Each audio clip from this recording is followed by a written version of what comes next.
உங்களுடைய இருதயத்தில் பெரிய பெரிய வலிகளோடு நீங்கள் சுமந்து கொண்டிருக்கலாம். பிள்ளையை குறித்து ஒரு பெரிய வலி, எதிர்காலத்தை குறித்த ஒரு பெரிய வலி. அந்த வலி ஒருவேளை தாங்க முடியாத வலியா இருக்கலாம். ஆனா அதை நீங்க உங்களுடைய வாழ்க்கையில, என்னுடைய வாழ்க்கையில வந்த தீமைன்னு நினைக்காதீங்க, தீமைன்னு நினைக்காத.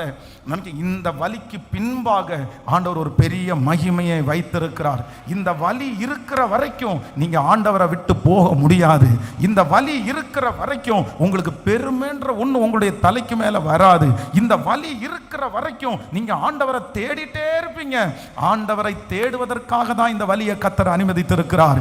ஆண்டவரோடு நடப்பதற்காக தான் இந்த வலியை அனுமதித்திருக்கிறார். இந்த வலி உங்களை நிர்மூலமாக்குவதற்காக அல்ல. கர்த்தர் சொல்லுகிறார், என் கிருபை உனக்கு போதும், உன்னுடைய பலவீனத்திலே என் பலன் பூரணமாய் விளங்கும். இந்த வலி நன்மைக்கு என்கிறதை நீங்கள் உணர்வீர்கள். அவர்கள் பேசி உங்களை வலிக்க பண்ணினதுனால தான் இன்னைக்கு ஆண்டவர் அவங்க கண்ணுக்கு முன்னாடி நல்லா வச்சிருக்கிறாரு.